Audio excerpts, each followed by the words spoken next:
Fellow Houstonians, hello. Welcome to Harris County Criminal Lawyers Association's Reasonable Doubt.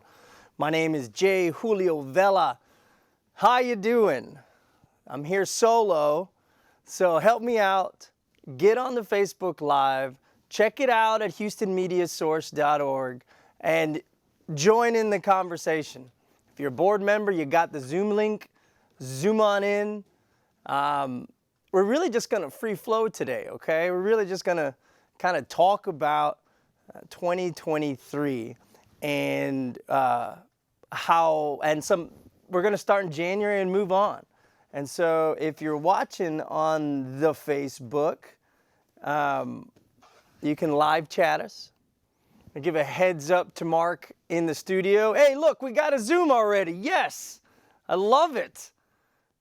Brent, how you doing? Oh, okay. Audio, where are you at? Hold on. There we go. Oh, there you are. Hey, Brent Mayer, everybody, hello. Couldn't leave you hanging, brother. No, thank you so much, man. I mean, we're just gonna kind of talk about 2023, some big things, or, big highlights through the year. How are you doing? I'm doing well. I'm doing very well. It's Good. been a busy year. It's been a good year. I think we're it's going to be interesting to see what happens next year in the courthouse, but I think we have to talk about this year as sort of a lead into what to expect for next year. I think we start there. And also, Brent, stay the whole hour, stay just on the things you want to talk about. Yeah, I've got about maybe 15, 30 minutes, but I want to get in here and help you out, man. So let's do it. Okay, so let's go off with tell me what you're thinking. So, I've been thinking back on the last year, and, I took some losses this year, but it got me thinking about a big loss that a really good friend and a great lawyer, Rick DeToto, took in the A.J. Armstrong case. I think if I think back of all the trials that were held down at the CJC this year, that was probably the biggest one. And, I think it's interesting. What I thought about in terms of discussing that is, in my experiences, and I know you've won a lot of cases, but I know you've probably lost some. I've lost a lot, man. And I think it would help for us to sort of recognize that, look, we have a great group of lawyers in Harris County. Rick DeToto, jail, they did a great job trying that case. And that's just the life of being a trial lawyer, right? You're going to win cases that you shouldn't win. Bill Stradley, Neil Davis, probably come on and talk about that. But you're going to lose cases that you should win. And, I think about, Stan and Dick, representing David Temple. And I think about Rick and what he went through with that A.J. Armstrong trial. It was really big. And, but it's weird how the jury just didn't see it the way that he saw it, even though he just did a great job trying that case. And I think this year is a good year to reflect that, we can have a lot of good wins, but sometimes we're going to take it on the chin every once in a while. Well, so the Armstrong case, was mistrial 1, mistrial 2, and was it a mistrial 3 and then convict, and then the jury? I believe it was 2 mistrials. Wow. 2 mistrials, and then it was the conviction on the third time around. Go on. No, like I said, it's gonna, it's kind of like, it's gonna be an interesting case because, I saw that AJ was interviewed on one of the local news stations, maintaining his innocence, and I'm sure there's gonna be a battle. There's gonna be a continuing battle for what, for what happened. But I think we need to recognize that, even in the losses, we still have some wonderful trial lawyers in Harris County that we need to recognize. I'm trying to think back on some other good trials, some good wins that we've had this year. Like I said, I know Neil and Bill had a big win. They've had a couple big wins. Yeah. What case was that about? They had a continuous case. Oh yeah. They had come to an agreement. They had come to an agreement, and Judge Bradley busted the plea. And so they went to trial. The jury found him not guilty. Dude, I was there right before it happened. So dude, That's the case. So we're in ERD docket, and I'm number one, they're number two, and another person's number three, and we're all playing hot potato because number one doesn't really mean number one, number three doesn't really mean number three. It all depends. A lot of it depends on who's the judge, circumstances out of our control with witnesses, and then the other miscellaneous factors. Yeah. So I go in there, and it's Judge Bradley, and I'm just coming off this other trial, and I go in there and I just say, look, I just finished the trial on Monday. Today's Wednesday. I'm ready for this trial because it's a 2018, 2017 case. But if we could, let's just pick the jury on Monday. You can arraign us today, and then you give me a week, or give me a week and a weekend. Give me the rest of this weekend, a weekend, and we can start on Monday. Please, because I'm tired. And she goes, Mr. Vela, why don't you go ahead and sit down? I say, oh my, we don't know anything next. And then she calls that case. And I remember right before that and day before, they were like, are you going? Are you going? And I'm like, I guess I'm going. I mean, I'm out of the other trial. I'm ready to go. I'm going. So, and then they come up. And then no later than, I don't know, 5-10 minutes, she looks at me and says, you can leave. And I say, ooh, they're up. But I will tell you, the look on their faces, game time ready, it was powerful because they believed in their case. They knew their attack. They knew the holes in the state's case, and when that commotion, or there was commotion that was going on before, that's when I left. So, okay, I'm out of here. But I could see it and I could feel it that it was gonna be a dogfight, and they were gonna go out because there were some issues. There were some monkey wrenches in the case that, man, this thing could go really, really, really bad. Or, we could win this thing, but it's one of those dangerous places to be in. And sure enough, they took it. I remember that one. Yeah. Was you mentioned the David Temple case, the retrial, was that this year? I was trying to think back, and when they actually retried it, I want to say it was last year that they did. I don't remember. I want to say that it was last year. I'm going to double check it right here. And for the viewers and for most of our membership know, but David Temple was the individual out in Katy who was convicted, and then they had to retry punishment, if I'm not mistaken. And that's right. And they did. That was this year. That was back in April of this year. That seems so long ago. It does really. I was in the courthouse working. Had a lot of cases in that particular court. I forget who presided. Do you remember? It was Judge Johnson. It was Judge Johnson. Okay, great. She was very busy this year between that and then having to retry, and then having to retry, and then to do the AJ Armstrong. Yeah. I managed to sneak in a murder trial with her as well. So. She was very busy this year. She was. And it's not one of those courts. A lot of courts, they're like, oh, they're in trial, don't worry about it. No. She'll say, okay, we'll have your MAJ hearing on the lunch break, please. And I'm just like, oh my God, are you serious? Like you're in the middle of a 6-week trial, and you want to hear my MAJ? Can we just get a reset, please? No. And Mary she's awesome, but the coordinator, and she's the like, audience needs to know. The audience needs to know. I mean, there's some judges. We're working. I mean, judges are working. They're going to trial. We're working hard to clear the backlogs as best as we can. But we have some fantastic judges like Judge Johnson, who they work, and we go to trial, and we resolve these cases that have been going on and on. Yeah.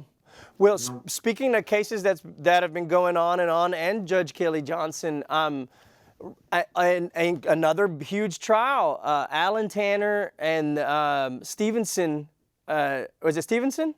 That's right. Retried the penalty phase of a death penalty case, which the jury ended up coming back, I believe, with death. Right. But God, that's another trial. That trial took, I think, 6-8 weeks, 2 months, 2.5 months. Right. I would go to try to listen in because it's fascinating to me. They had individualized voir dire.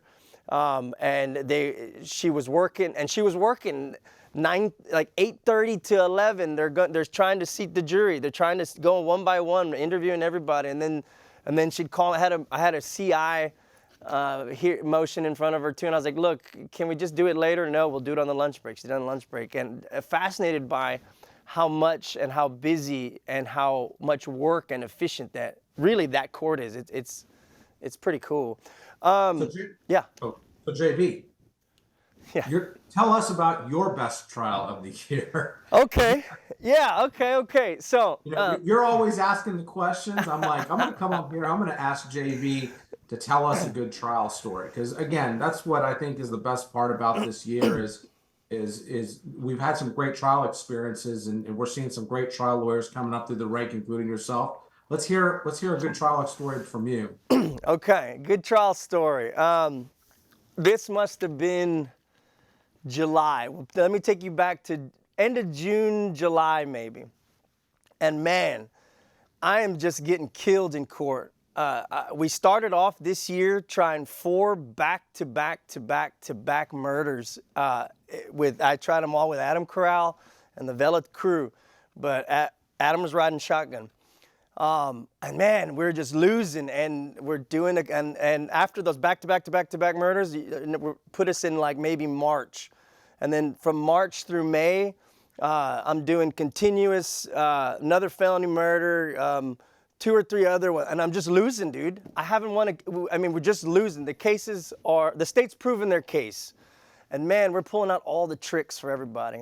And here we go, here comes another one. Sent to ERD, and this guy has 3 cases. He has 2 aggravated assaults with deadly weapons and a felon in possession of a weapon. The allegation is that they're all in a gang. My guy's accused of shooting 2 other guys in the forehead. Neither of them die. They have severe brain damage. Okay, they catch, the video shows my guy running out of the apartment where it occurs. There are 2 independent eyewitnesses who are inside the apartment, mama and daughter. Then there's a neighbor outside who hears the gunshots and sees the defendant running out. All right. Here comes the trial. Right, and the 2 independent witnesses say, yeah, my guy's the guy that did it. And they're going to bring the brain dead guys to come. They can't talk. It's very minimal, but they can certainly point. So they're going to come and do this too to my guy. And I'm looking at him, and he's 25 to life. He's a habitual. And I'm looking, and I'm just like, dude, seriously, bro? Seriously? And he says, this is what happened. This is what happened. I say, fine, man, fine. Let's go. And we get there, and we go into court. And I forget who was going to try it initially, who was going to preside. It was, because we went to ERD, we don't know, and we kind of playing Russian roulette with what judge you're going to pop with. In comes Judge, good old Anderson, Mike Anderson. Jim Anderson, good old Jim Anderson. I know he's watching. God rest his soul. We like Mike. Yes, we love Mike. He sort of watches over things from above. But we've got Gator Jim to stir things up. And Jim, if you're watching, I know you. You and I go way back. It's the Showtime jitters. I know Jim, Judge Jim Anderson, good old Jim Anderson. And I look, I say, okay, he's a little old school. I'm gonna have to go old school with this trial and play and do kind of fast from the hip, because the case is all gonna be about witnesses. And we know that these witnesses may not be the very best witnesses. So my goal is I gotta rattle the witnesses, shake them up, and get them to show their true colors. Because remember— Let me stop you there for a second, Jay, because I think that's a really good teaching point for the young lawyers that we need. You got to go in with the plan, but you have to be able to adapt, and you have to be able to sort of read the room and read the judge and read the jurors. Tell us, explain. I think that's great. Talk about what you do there. So I knew Judge Anderson. I've sat many cases in front of him. He's an old school judge who, if the jury finds your guy guilty, you're going to prison, and it's going to be a long time. And if you got history, it's going to be even longer. And he'll do it see you later. You know, he is fine with it. And that's fine. That's his job. He listens, but you're probably going to go to prison. But he enjoys and loves when you can use the law and you can tap dance with it, all within the bounds, and you can play with it. And he loves it. And if I knew if I could get on that string, at the end of the day, I'm going to ask for 2 self-defense charges, jury instructions, and a necessity for the gun. So you felon in possession, you can't own the gun. I'm going to say, you know what? He shot both of those guys in the head on self-defense. And I'm going to have to get my guy to go up on the stand. And keep in mind, my guy's tatted from the top to the bottom, okay? So, all right, here, that's the scene. So first witness gets on, the witness, one of the witnesses there was also another guy who didn't get shot. The guy who didn't get shot gets to the stand. And he comes and he hobbles up past the jury bar. He can barely walk because this case is so old. It's like 5 years ago. And since then, he's had liver failure, a lot of kidney disease, a lot of problems. And he gets to the stand and hobbles up. And remember, it's June or July, and he's wearing a full sweater. Now, I had already, a good lawyer, as a good lawyer should, I had already run this guy. And I looked to Adam, and I said, Adam, this isn't the guy. This is some fragile old man, and the jury's going to love him, man. This isn't the guy that our investigator looked and found a picture of him. And the picture of the guy who was supposed to come is some vato, some gangster-looking, hardcore dude. But this guy is. So I imagine your client is like, hey, that's not the guy who shot. Right. And I'm just sitting there like, oh my gosh. Okay. And so I said, I need to get him because I'm looking at his eyes and I don't know if it's him. I don't know if it's him. So I grab the picture and I go up to him and I say, you know, you're a hardcore guy. You know, you're a gangster. You're a gangbanger. You like to do bad. No, sir. No, I'm a man. I'm a servant. Okay. I go up to him and I say, you recognize this photo? And I don't know if because I genuinely don't know if this is the guy. And he goes, yeah, that's me. And I go, oh, it's on. Because as a good lawyer should, I dug into his history, all kinds of impeachment.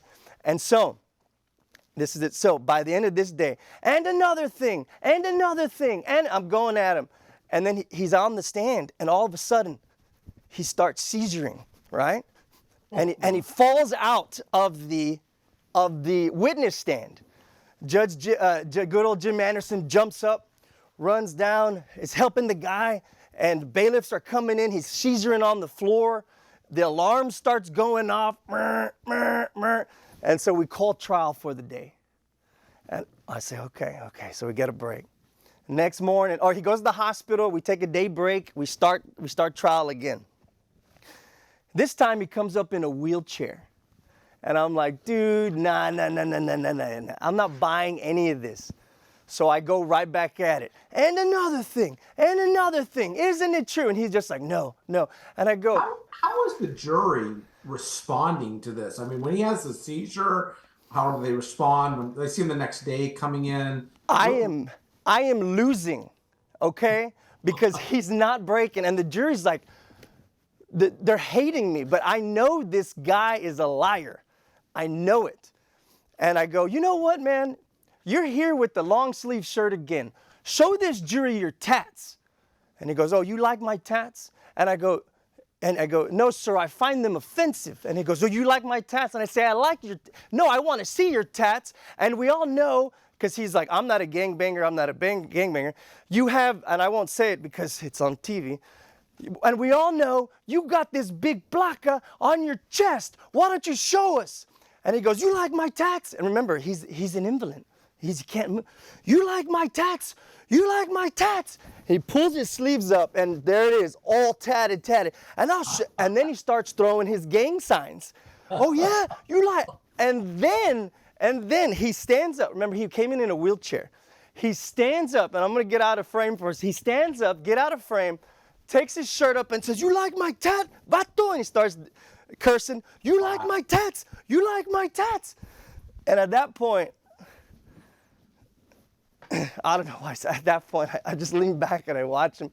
and Judge Jim, good old Jim Anderson, is sitting there like this. He's like this, and the jury's sitting there, and I go, something like, I'm done with this guy. Get him out of here. Anyways, then I had to, at that point, I think the case was close to being over, but then they brought the two guys who couldn't talk to point, and I was very nice to them. Very because, whatever, dude, get out. Sorry, thank you, no questions. So then in come the jury charge. Judge Jim Anderson loved the trial, thought it was great based on the facts that the evidence presented. It was raised self-defense to shoot the guy in the head in the first one, self-defense to shoot the guy in the head on the second one, and necessity to have the gun to shoot the two guys. Right. Not guilty, not guilty, not guilty. That's great. Yeah. Triple not guilty.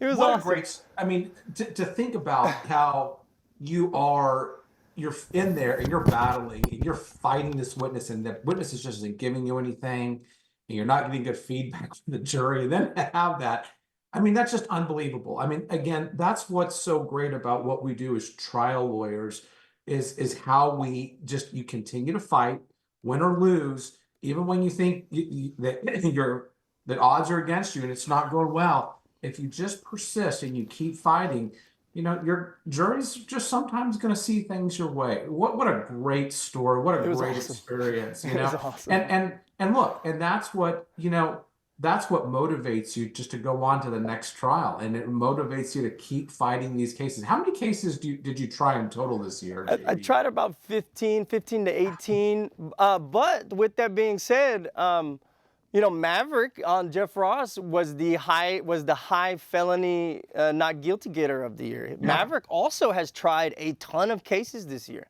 and had great results. Yeah. Maverick had an interesting. Just a couple of weeks ago, an interesting thing that occurred. I know we're talking about 2023 in general, but for those of you who didn't see, he had tried a murder case. From what I understand, the jury found him guilty of the lesser of manslaughter. Mm-hmm. And again, for the non-lawyers that are watching, sometimes when a person is charged with an offense like murder, they can the judge can allow them to find them guilty of lesser offenses. In this case, they did manslaughter, but at the punishment phase, there was a huge outburst. I don't know why, but it got us some media coverage where Maverick was yelling and Judge Lacayo had to calm him down. Yes. And the jury ended up hanging on punishment. So they're going to have to come back and retry punishment. Because again, the verdict, the conviction stands. But at least it's locked in on the manslaughter. They can't come back and retry him for the murder, but they're going to have to retry that. So another newsworthy. Again, it's great victories throughout the year. It's really great. But like Maverick, he didn't get the not guilty on that, but he got the manslaughter. And from what I understand, the jury was like, you both got it wrong. Now I don't know because I didn't see it, but from what I was hearing was that the jury was like, no, state of Texas, this is not an intentional murder, and no defense. This wasn't self-defense. This was I think the jury came back and said manslaughter. It's what I understand, but I heard Maverick did an amazing job. Yeah. An amazing job. Going up against Chandler and Maroon, they're good, man. Yeah. They are good. But I think that's another good thing that leads to another thing that we should talk about as far as 2023 in review.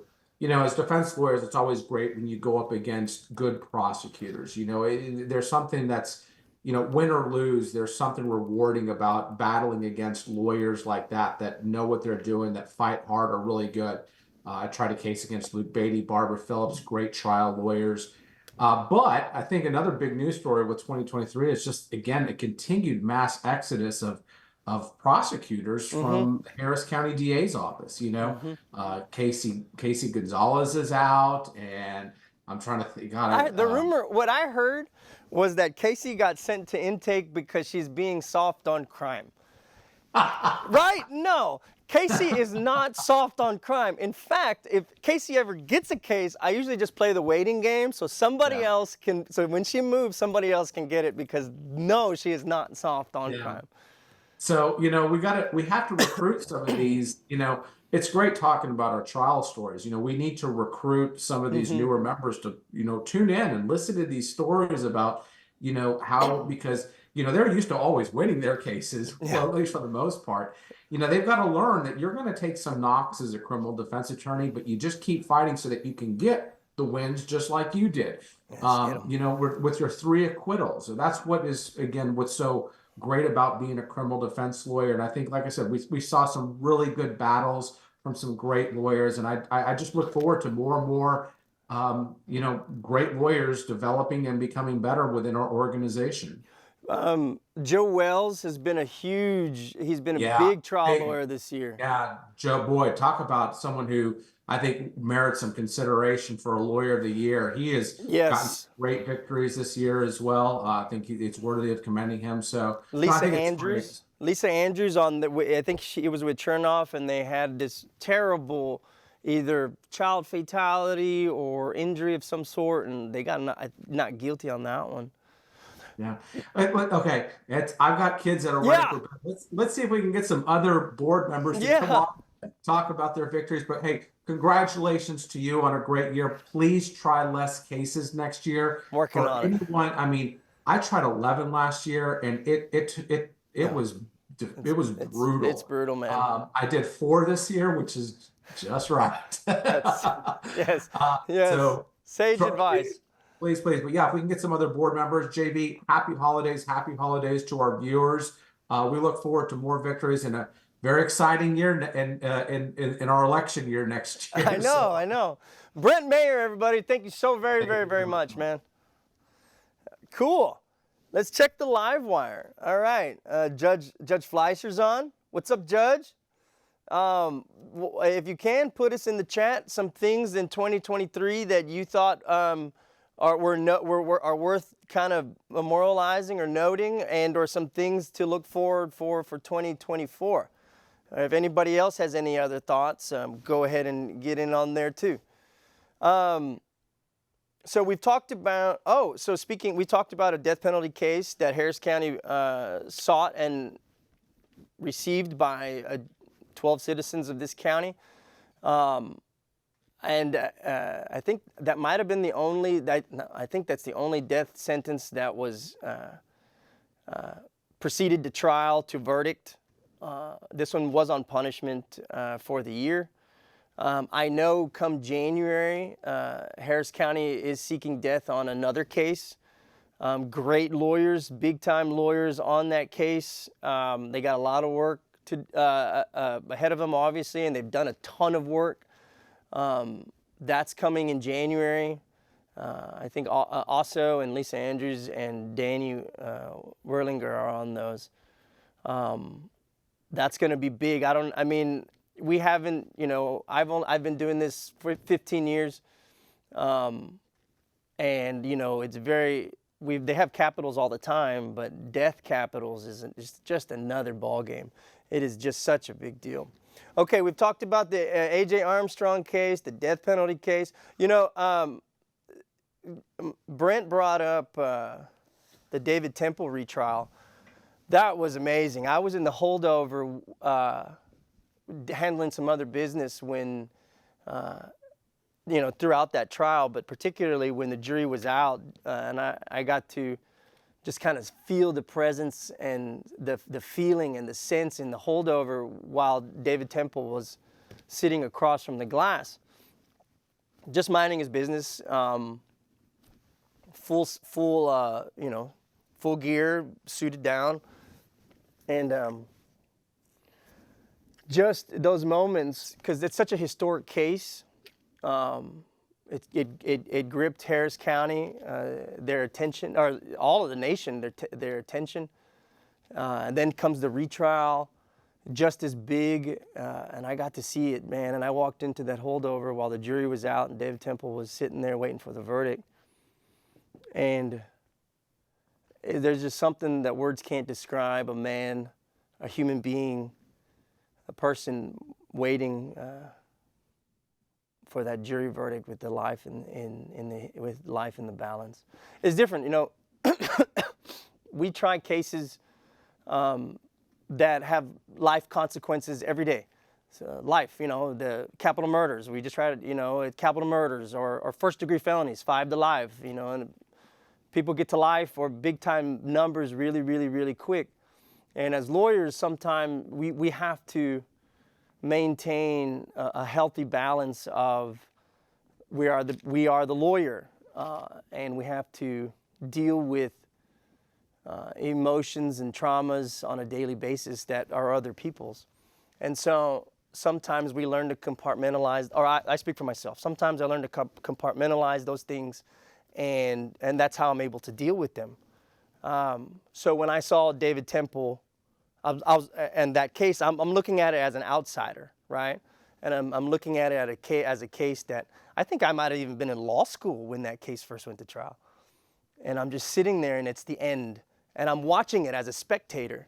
And God, for me, as a spectator, knowing it's the end, whether it's going to be what the punishment is going to be. Is it going to be life without parole? Is it going to be a lesser? I don't know. I didn't know. But to know it was going to end because the jury was still out was just phenomenal feeling for me, and I'm an outsider. I can only imagine the lawyers. Stan Schneider, I believe was there. He has a good friend of mine. Was his co-counsel. I got the TV jitters now. I don't recall, but I can only imagine for them this marathon that they have given their souls to, and their families have given their souls to, was something really incredible, and that I just think a moment of reflection is good. Okay, what else? Good prosecutors. We talked about good prosecutors. We'll give Chopin a shout. Abraham, Chopin, a shout. He was the top prosecutor verdict winner. Congratulations. But just know that we're coming for you, man. We're gonna defend. You better. It's good. You got your year. Good. But make no mistake, you and the rest of the district attorney's office, you better bring your A game, because the lawyers in Harris County are getting better, and we're trying cases, and so are you. So are you. And I'm gonna say congrats to Abraham. So congratulations. I don't even know if that should be the right word. In fact, we shouldn't be saying congratulations in this type of context, because it's not. I would say I recognize that you're always in trial, and you got the wins, I hate calling them wins because they're not. I don't know. Congratulations, Abraham. I'm probably getting in trouble for saying that, but I'm just saying good prosecutors are noted and I think help us all. So I like it when I go up against seasoned prosecutors, good prosecutors who know how to not only the fundamentals, rules of evidence, how to cross-examine a witness, how to direct a witness, professional conduct, get all your filings in, a real deal, right? That's the basics, and quite frankly, it's a lot to get there. But then once you got that done, those lawyers, those advocates who can play in the courtroom and who can navigate the law, it's a really, really, really high level, cool thing to see. Okay, somebody, where are we at? I'm gonna check the phone, not to check the phone, but I asked people to reach out. Okay, nothing. Let's talk about HSCLA, right? Let me go to their webpage. How about we go there? Let's see. Holiday party. Heard it was awesome. Thank you all for supporting, for coming out to the holiday party. It was a great time. I wasn't there. My brother was getting married. Congratulations to him. But I heard the holiday party was great. Christina, HSCLA, I'm really honored, and I heard it was awesome. I heard it was just amazing. So thank you for coming to that. Also the luau, we didn't have the luau this year. Did we have the luau? We had the luau, we had the dunk booth, and Kate Farrell put that on. Congratulations, great. HCLA put that on. Thank you all for coming.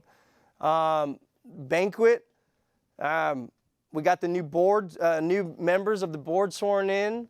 Lawyer of the year, great case on that one. Wade came in and talked about that one. It's amazing. He stood up and kind of took over the reins of a huge case with incredible prosecutors on the other side, great prosecutors, and took that and won. This was the first year of the MAC, like that. Not the first year, but it's kind of like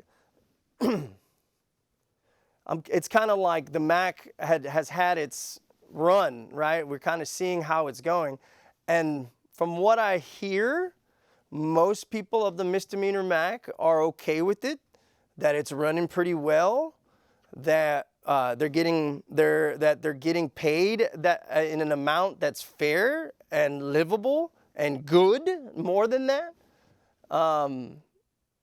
and that they are responsive. They have the resource councils that have been, from my understanding, extremely helpful. And I hear they're doing great. Hey, we got the phone call. We got a phone. Let's caller. Where are you at? Yo, is it just straight to air? Yo, straight to air. We got Franklin Bynum on here, AKA Judge Bynum, AKA the man, the myth, the legend. How are you, sir? Oh, doing good, JV. Happy, holidays and all that, man. Happy holidays and everything in between. 2023, man. What a year, right? Oh, you're telling me, man. You are telling me. Yeah, just calling in to, talk to me. Express my thanks for my favorite television program. Hey, we need you in the seat. I saw you did something with who was? You did another show recently. I did. I was on KPFT, the Thanks program with Rand Mincer. Rand, yes, it's with Rand. Your friend and mine. Yeah, it was a great program, the Thanks program. Highly recommend that y'all check that out. It'll drop on my appearance will drop on the podcast version once it kind of like goes to the editing room and they clean up the all the swear language and the ums and the ahs and whatever else they scrub. Sure. And then but it is on archive.kpft.org and it's called THNX, just the letters, like kind of like a passive aggressive email sign off, but it's 100%. It's 100% genuine, and it is a great program. Rand is a great interviewer, so yeah, thanks for mentioning that. Yeah, I saw you on it, and I said, man, it would be great to hear from Franklin, and here you are. Well, I can't wait to come back and get in the chair there. Yes. I got to say that 2023 has been such a revelation for me because as we all know, I had like the state government checking my homework for what I said and did, including stuff I said on this program. Yeah. Everybody wants to know, Franklin, how are you doing, man? Because that was crazy, man. And everybody wanted to have you.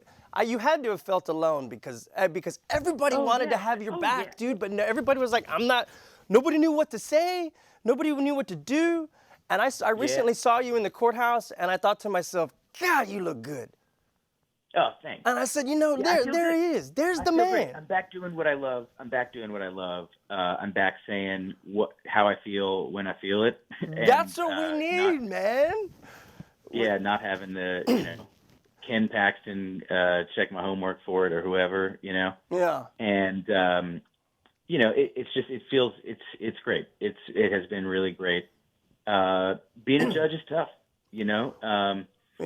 It's not for everybody, or dare I say, like based on what we see around the courthouse, it's really hardly for anybody, because there are a few good ones, but it is a tough job. What was the toughest part? What was the toughest part of it? Doing right, maybe, right? I mean, raging against the machine. Doing right is easy. That's true. That's true. A lot of times. I know, but when you have the whole system, you got to rage against it, man. Yeah, well, right, and so just do the right thing, right? I mean, within those walls. But no, I mean, the hardest part is the isolation, I would say, of the actual practice of being a judge. Sure. And it's just like you said, right? Like y'all saw me suffering and you didn't know what to do. And, just for you and the viewers, just to kind of say it's not over, actually. I mean, they've appointed a special master. I'm going to have a full-blown, ad hoc trial proceeding, and I'm going to have discovery, and I'm going to get to depose, That's amazing. who's who at the courthouse of people involved. Basically, if That's amazing. When is this happening? Is there a scheduling order? There's no scheduling order yet. No. I haven't heard from the special master yet, but I'm gonna poke him. I just Do you have to call him a special master? Yeah, I guess so. I mean, no offense, special master, whoever that may be. Yeah. Sorry. Hello. Good morning. May I approach special master? That's awesome. So yeah, but that is gonna be a big show when it happens, for sure. It's going to be a lot different if Kim Oggs, if Madam District Attorney Kim Ogg isn't in office and Shantir wins, right? I would think so. Yeah, no, it sure will. Because there goes their power. That's why we got to get discovery going before she's still in office. Dude, I can only imagine, and look, I don't know, man, but you find great things in emails, so. Oh, no kidding. Yeah, you know what I mean? I mean, since when has that office been subject to actual accountability under the law and discovery? It's so insulated from accountability by design. 1983 suits are they enjoy such immunity. Well, they are the law. Yeah, right. Yeah, so they think so. So was it Mitchum? Was it Mitchum who had the bullseye on you? Oh, it was all of them, but yeah, I mean, yeah, he was the one that wrote the florid language about want to be Jonathan Swift, talking about how I'm literally trying to kill prosecutors by trying to have court, just trying to put a prosecutor in the jury room during COVID you time. know why? You know why? Because you had baby lawyers or lawyers that were just got their bar card, and a good lawyer would have been fine in your courtroom with everything if they could articulate the law, follow the law, make good arguments, and not cry about it when they're called out, when they're like, look, what you're saying doesn't make sense and it violates the law. Don't cry about it to your superiors and then say, oh, I feel whatever, Mr. Frank, Judge Bynum is hurting my feelings. Give me a break, man. This is a court of law. Yeah. And most of the line prosecutors actually weren't like that. It was all coming from above. I mean, I will say, there was the odd person that kind of loudly complained and then maybe went on to try the most cases for the DA's office in the year, things like that. Yeah. But, for the most part, the line prosecutors loved working in there as far as I could tell, and I really, I did pay attention to how people felt. I really was forced to, but and you know what it is? What I suppose it is that people sign up for this job for this job to be a prosecutor, and I never did, but people did, and they show up, and I'm sure there has to be this stomach sinking feeling when you realize that you signed up to read these functionally illiterate, all caps, dim statement of facts, that the homeless person was in the Shell parking lot. Oh, and they, right. I'm sure that's not what they thought they were getting into. Right. And then, when you mix that feeling of kind of despair and disappointment, which I'm sure everyone goes through at some point, I'm sure people go to baby prosecutor school and then suddenly someone Lynn McClellan gets up, R.I.P., and just he's the keynote speaker, and it's like the blood of the state of Texas runs through your veins now. Dude, I believe that. Yes, I believe it. I believe it because I've seen it, man. I have seen it. I've seen it, and don't get me wrong. Okay, that's fine. Just not. But the thing about my court, JV, was that and this is my theory about it. I mean, next caller calling something I'm wrong, but you could go to work as a baby prosecutor in my court, and you could be pretty confident that nothing bad was going to happen to somebody that day. Sure. Can you walk into, a number of courts in the building and know that? I mean, it's the combination of reading the functionally illiterate thing and then the judge lighting the person up or revoking bond because they're late. I mean, you have to bear witness working in the courthouse to all kinds of completely inhumane behavior. But as a prosecutor, you're actually complicit. And the thing is that in Court 8, that's just not how it was. You weren't really complicit in anything because nothing bad was happening to nobody. So that's how I feel about it. So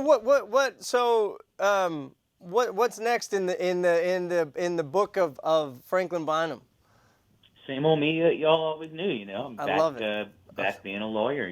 I love got it. Got the old family phone number, 713 law firm. Dude, man, I remember. I don't know, man. When did we first meet? 10 years ago? 8 years ago? 10 years, something like that. Yeah, man. You still doing appellate stuff? Yeah. Do it all. I do it all, man. Dude, that's awesome, man. 2024 outlook, thoughts? It's going to be a wild ride, man. But you know what? Number one, there's a 100% chance of me being in the studio with you in 2024, buddy. Dude, let's kick it off. January, man. Second week. All right. Second week. I'll see you then. Awesome. Franklin, thank you for calling, my man. All right. See y'all. Happy New Year. Happy New Year. Happy New Year. Franklin is a great lawyer. Man, he got it. They came after him, and I don't. He's my friend, and so he's my friend, and man, they came after him hard, and to see him in the courthouse, and he didn't break down or anything. He was still all Franklin. They were just coming at him, right? I mean, he's still strong, still always have been. He was just Franklin, but to witness that happen is. It hurt, and to see him in the courthouse kicking butt, and he's always been high spirits, high vibration, good thoughts, man on the cusp of what's new. That's just my opinion, my personal opinion of Franklin. Okay, so we got Judge Fleischer. He says he's thinking about doing a scheduling order. What do you think? For me, I don't know why, because I've never been a judge. Okay, I obviously never been a judge. I don't know why. But why wouldn't a scheduling order work? Is it the amount of cases? Is it the lawyers not being ready? Is it too many lawyers being ready? I've always wondered why a scheduling order doesn't work. Because every time I get a scheduling order, it works. So. Judge Fleischer says evidence not in. I mean, I guess that's true. Speaking of the evidence coming in, we can talk about it. Some of the big things and the big stallers of trial, because not only does the district attorney's office have complaining witnesses and family members and we'll say victims who are waiting for trial, the person accused, the citizen accused has family and him or her herself is waiting for trial. And we try to get there as fast as we can. Typically, it's my opinion, if it's a non-capital, and maybe even some of the heavy first degrees, we'll talk the vast majority of the cases, second degree and unders. If once all the evidence is in, 6 months. That's all. 6 months. That case should be tried. I mean, for the most part, in my opinion. Sure, there's some cases that are going to require more time, and I'm not talking about first degrees or capitals. But second degrees down, 6 months. You get the evidence, okay, you should be able to try the thing in 6 months. So if there was a way to get the discovery in faster, that would be a remedy, right? But what we see here is 180 days or more for some of the body camera to come in. Last week, I got for Houston Forensic Science Center. I don't know, and I don't know if this is true, but in court it's always about they're so behind, they're so backed up, and I see it, a DNA sample from one of my cases or some sort of forensic for one of the cases that I'm on. They said 6 months from April 2024. And so, okay, so like a year for this thing to get in? And, and the whole case hinges on DNA. I mean, it's witness statements and DNA, witness statements and DNA. Like, okay, we got all the witness statements. That's okay. We've interviewed everybody. We know what's going on there. Now let's wait for the DNA. But the problem is you get things in like DNA, or you get things in like body camera, or you get things in like fingerprints, ballistics, GSR. You might want to go get an expert to look at them. So not only do we have to wait for it to come, then we got to get it. Then we have to review it and discuss if we want to get an expert, or maybe even have to consult with experts. So, in other counties, Harris County has a direct to file system where the cop calls the district attorney's office. District attorney says, "Yeah, we'll take it," and then you're arrested. And so they arrest first, and then ask questions later. Where in other counties, smaller counties, and they say they can do that in small counties, they can't do it in big counties. I don't know. I just think here in Harris County, it's all about this is the way it's always been done, so it should be done that way. That doesn't always work. And I don't know if it works in this case because this is beyond, I'm a defense lawyer. I don't know the ins and outs of intake and those kind of things. But what the smaller counties do they'll investigate first, gather up all of that evidence, all of it ready to go, and then file, right? So that way, when you go to court, you should have most of the evidence in right away, and you can start going through it, and you can have a trial faster. Rather than in Harris County, for example, you arrest first, then go get all your stuff, and in the meantime, you're just kind of sitting there waiting. Now, obviously, you can't do that like for DWI. There's cases where that doesn't work. DWIs, for example, they can't get back in the car and drive and wait. In fact, though, I think when they take them to the hospital, I think there's some cases where they let them sit out or take them to a drunk take their blood, and then wait for the lab to get back because they're not going to get back in their car and drive, right? And then file a 2B warrant, a pocket warrant to go arrest the guy 6 months later when the blood comes in. I don't know. I've seen that a couple times. Speaking of lab stuff, right? This new policy, it's happened at some point throughout the year, where less than a gram of drugs, you don't get arrested for. They'll take it, test it, send it to the lab. If it comes back, then issue a warrant for you. That's one way to unclog the docket or get out of town real quick. You know what I mean? I'm kidding, but yeah. So. And I think at some point there was some rumor going on about any amount of less than a gram stuff. They're not even going to worry about it. That's not legal advice. Don't start carrying around a gram of coke in your pocket or something like that. But those are rumors and things that have happened. And I know for a fact I think some of these things were actually being talked about and in play for a little bit. Okay, look. We have Tyler Flood. How you doing, Tyler? Okay, he's on the live wire. He says this. Hey, how about a scheduling order with real deadlines for the state to disclose discovery? A scheduling order with real teeth that judges won't feign they will enforce, but then let the state off the hook every time.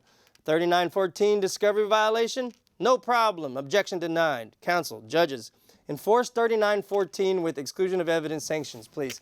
Okay, look, not all judges, not all, but I have been in front of, I've been in scenarios in this county or others where I'm like, this is a discovery order with your signature on it. Why? And it says you gotta do this, and when it's not done, it's supposed to be excluded. And yes, a lot of judges do that, and they hold that feet to the fire. They do. But I have been in situations in this county or others where that happens, and yes, I agree, that's tough. However, I do think it's different. Let's say you have a trespass case, right, and there's a discovery order. They may say, okay, fine, that's excluded, and that's going to result in this trespass guy walking. It's a little bit different I believe when I think, no, I don't believe it's different. I just think the judge, as a lawyer, you have to be able to gauge what the balance is and what that judge may do. And I think, for example, if it's a child rape case, multi-dead body, first degree kind of scenario, real ugly second degree kind of scenario, a lot of victims or badly wounded victims, where you know what, even though you have a discovery order saying this, the remedy is a continuance. So we'll give you that continuance, and because the state's going to have to move for a continuance. They're going to have to. They're going to have to move, and that will be granted as the remedy. So I agree both ways. I agree. Hey, look, we got a minute left. 2023, you have been great. You have been amazing. To all the defense lawyers out there, keep pushing, because HSCLA is here for you. If you're not a member, join. I owe so much of my career to this organization and to the fascinating and fabulous people who help run it and who are a part of it. Thank you to Houston Media Source and Mark in the booth. Thank you to everybody who tuned in. Thank you to all of HSCLA. So it still says 1 minute, so I'm trying to keep going because we have a little more talk. Oh, start wrap. Thank you, HSCLA. Thank you, viewers. 2024, here we come. Defense ready. Listo. And we out. Happy holidays.